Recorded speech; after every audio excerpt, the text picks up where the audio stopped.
네, 작년 10월이었죠. 네, 국회 연금개혁특별위원회가 구성이 됐고요. 그 산하에 전문가들로 구성된 민간자문위원회가 있었습니다. 네, 그런데요, 6개월 동안 그동안 이 논의해왔던 이 연금개혁에 대해서 그동안에 매듭되어지지 못했던 많은 일들이 있었죠. 그래서요, 결국에는 6개월 다시 연장을 하면서 이 연금개혁을 다시 논의하자고 이렇게 결론을 맺었습니다. 네, 거기에는요, 1층 기초연금 확대론이 있었고요. 2층 국민연금을 높여야 된다. 네, 이런 이야기가 있었고, 3층 퇴직연금은 공적연금화를 했으면 좋겠다. 이런 이야기가 있는데, 오늘은 여기에 대해서 분석을 하겠습니다.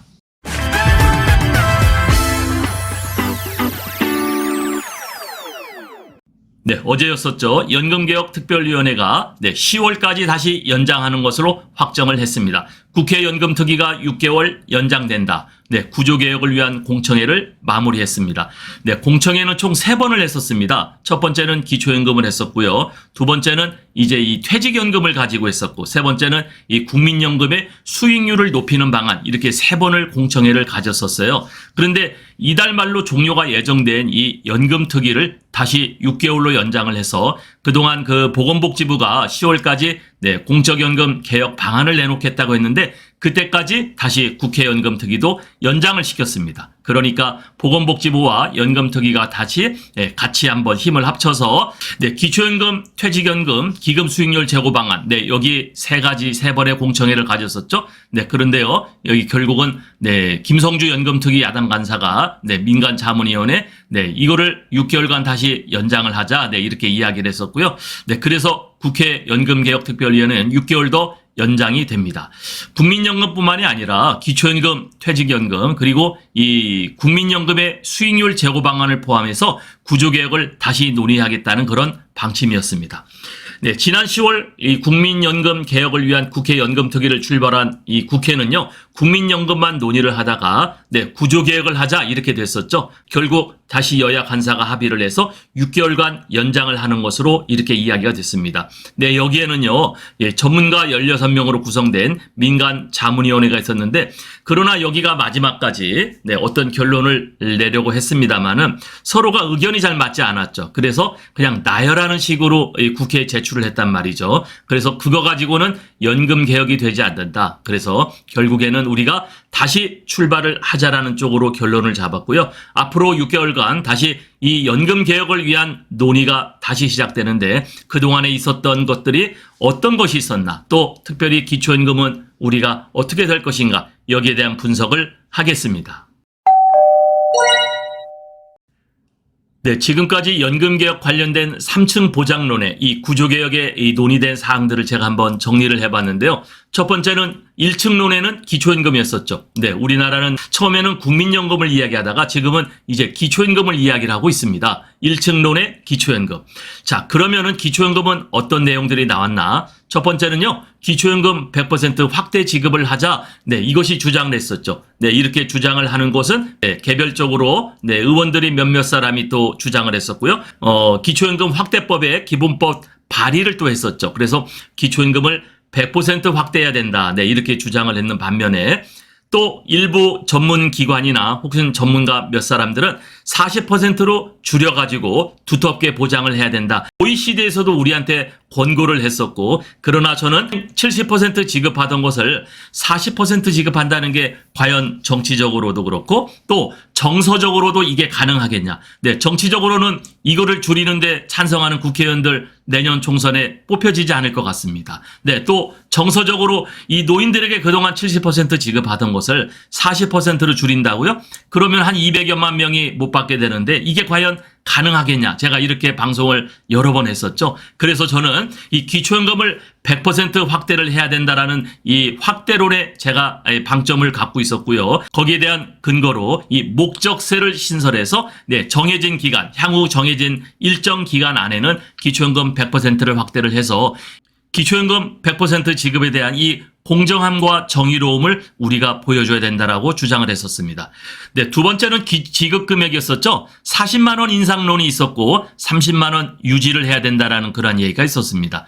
40만 원 인상론은 지난번이었었죠. 대통령 후보로 나온 두 사람이었었죠. 윤석열 현 대통령과 이재명 지금 야당의 대표를 맡고 있는 두 사람이 후보 시절에 둘 다 40만 원 인상하겠다 이렇게 주장을 했으니까 이번에도 40만 원 인상은 되는 것 아니냐, 이런 이야기가 많이 있었고요. 그러나 여기에 반론도 만만치 않았습니다. 우리가 재정 안정론을 중시하는 쪽에서는 지금 30만 원 유지를 하는 것도 점점 우리가 베이비 부머들이 매년 70만 명에서 80만 명씩이 배출되고 있는데 이 점점 기초연금 지급 이 금액이 많아지고 있는 거 아닙니까? 그래서 40만 원 인상보다는 30만 원 유지를 하자, 이렇게 이야기를 했었어요. 여기에 저는 또 그렇다면은 우리가 가장 최하위층인 40%는 50만 원을 가져가고 중위층에 40만 원, 상위층에 30만 원을 주는 우리가 보편적 차등 지급론을 저는 강조를 했었는데요. 이것도 역시 목적세를 신설하면은 가능하다, 저는 이렇게 주장을 했었습니다. 그런데 이런 것들이 다시 논의를 하겠다는 것이었습니다. 두 번째는 국민연금입니다. 국민연금은 처음부터 우리가 이 연금특위에서 국민연금을 가지고 시작을 했어가지고요. 여기에는 어느 정도 이 모양새가 좀 갖춰졌었어요. 보험료율은 인상해야 된다는 것은 전부 다 합의가 됐었습니다. 그래서 현행 9%였는데 이거를 약 12%에서 15%를 보험료율을 올려야 되겠다. 지금 뛰는 것이 워낙 적죠. 우리나라는 그동안 거의 20여 년 동안에는 이 보험료율 인상을 손을 대지 않았었어요. 그동안 정부들이 자기네한테 문제가 될까봐 안 했는데 이것이 큰 문제가 됐었던 것입니다. 그래서 보험료율 인상은 어느 정도 가닥이 잡혔다. 자, 그런데 소득대체율이었습니다. 그러면은 얼마를 줄 거냐 하는 이 소득대체율이요. 현행 40%가 유지를 하자. 그럼에도 불구하고 지금은 실질적으로는 31% 정도만 지금 지출이 되고 있는데요. 이거를 40% 그냥 유지를 하자는 쪽과 아니다, 이 보장 강화를 위해서 적어도 45%에서 50%로 올려야 된다라는 그러한 논이 또 서로 부딪혔었죠. 그래서 결국 이게 합의가 안 돼가지고 40% 유지, 45% 조정안, 그리고 50% 강화, 이렇게 그냥 나열하는 식으로 국회에 제출이 됐었거든요. 그래서 이것도 다시 논의를 하자라고 지금 이야기가 된 겁니다. 부탁의 말씀 드립니다. 여러분께서 눌러주시는 이 구독과 좋아요는요, 매주 영상을 만드는데 큰 힘이 됩니다. 여러분 꼭 응원해 주시길 부탁드릴게요.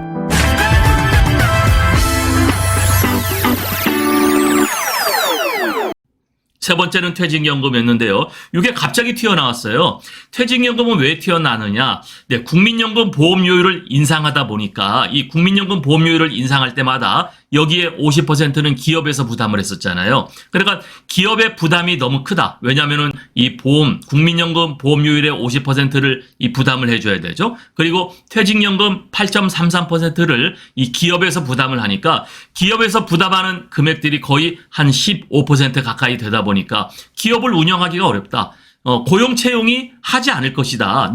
더 경기가 어려워지겠다는 그러한 반론이 있었죠. 그것도 어느 정도는 좀 이해가 됩니다. 그래서요, 그 중에서 퇴직연금 8.33%를 떼니까 그 중에서 약 4%는 이 국민연금 쪽에 합쳐가지고 이거를 같이 운용을 해가지고 중간정산이나 중도 인출을 하지 못하게 하고 이거를 나중에 연금, 국민연금 받을 때 지급하면 좋겠다. 이론적으로는 굉장히 좋았는데요. 여기에 대해서 문제점이 있었죠. 이건 개인재산 아니냐, 이건 개인재산 침해다. 그리고 이거는 법적에 문제가 있을 수 있다. 이렇게까지 이야기 됐었죠. 그리고 국민퇴직연금관리공단을 별도로 신설해서 수익률을 높여서 국민들에게 제공을 하자. 이런 이야기까지 있었습니다. 그러니까요, 결국 연금개혁 관련 3층 보장론에 대해서 기초연금, 국민연금, 퇴직연금, 그동안에는 이야기들이 많이 나왔었는데 여기에 결정된 것이 없는데 앞으로 6개월 연장된 이 기간 안에는 이것이 정말 어떻게 매듭지어지고 정말 이 우리나라의 연금 개혁이 어떤 모양새로 나타날 것인가 우리는 여기에 염두를 갖고서 지켜봐야 될 것 같습니다. 오늘의 영상 결론입니다. 국회는 연금특위를 6개월 연장하기로 했습니다. 당연히 민간자문위원회도 6개월 연장이 됐었죠. 그동안에 굉장히 지지분이했었어요. 여기서 합의된 것이 없다 보니까 어떤 이야기가 나왔다라고만 국회에 제출됐기 때문에 뭐 결론이 난 게 없으니까 이게 문제가 있었던 거죠. 그래서 원래는 보건복지부가 그러면 여기서 나왔던 이야기를 가지고서 우리가 10월까지 이 연금개혁안을 제출하겠다 했는데 국회에서도 부담이 됐던 모양새입니다. 그리고 민간자문위원회도 이렇게 해서는 안 되겠다. 다시 연장을 해서 우리가 다시 이것을 대논의를 하자. 그리고 결론을 만들어보자. 네, 이렇게 이야기가 된 것 같고요. 그러나 제가 여기서 주장하고 싶은 것은 그러는 그 기간 안에는요, 그동안 못했던 거, 국민 공청회 같은 것이 필요합니다. 그래서 공청회 같은 걸 해보고 또 설문조사도 해보고 제가 지난번에 고영인 그 기초연금 토론에 참석했던 것처럼 각 지역별로도 지역 단위에서도 좀 이런 기초연금 토론회를 좀 가지면은 어떻겠느냐, 네, 그런 말씀을 좀 드리고 싶습니다. 그래서 두 번째는 구조개혁을 해야 된다는 거거든요. 기초연금과 국민연금을 합쳐서 기초연금을 100% 하면은 국민연금 소득대체율을 좀 현행 40% 유지해도 되거든요. 그럼 국민연금 소득대체율을 높인다면은 기초연금이 떨어질 수밖에 없어요. 네, 이러한 구조개혁을 정말 조율을 할 때 정말로 65세 이상 모든 노인들, 이 국민연금을 받는 사람들도 65세 이상이 될 텐데 이 사람들의 지급 연령도 연장시키면서 기초연금 100% 확대가 되었으면 좋겠는데 네, 이런 구조개혁이 또 여기서 논의될 것 같습니다. 그리고 퇴직연금의 공적화 가능 여부입니다.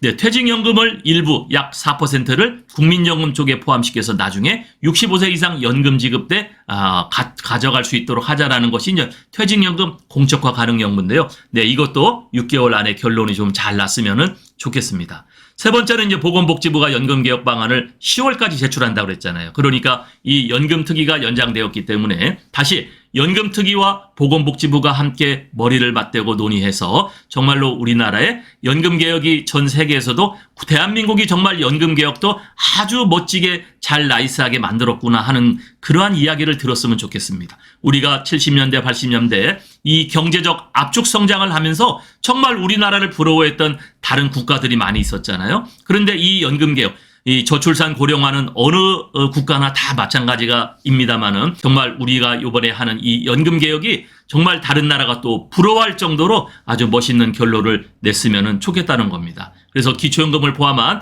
국민연금의 이 구조개혁 그리고 보건복지부는 이제 직역연금까지도 하겠다는 거예요. 공무원, 군인, 상연금이죠. 네, 이것도 지금 우리가 계속해서 세금으로 지금 우리가 보충을 해주고 있는데 이것도 문제죠.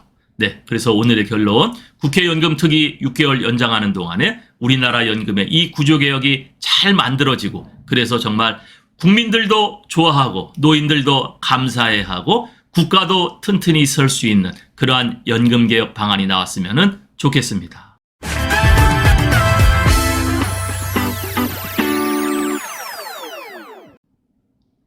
네, 오늘은 연금개혁이 다시 논의가 시작됐다라는 말씀을 드렸습니다. 네, 1층문에는 기초연금 확대 방안, 2층에는 국민연금을 어떻게 가져갈 거냐, 3층에는 퇴직연금을 공적화할 수가 있느냐, 네, 이런 것들이 지금 이야기가 됐는데요.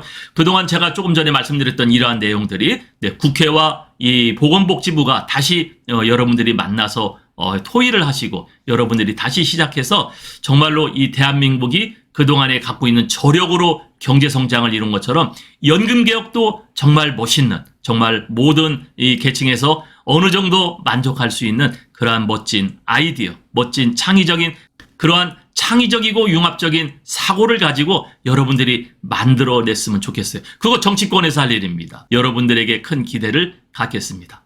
감사합니다.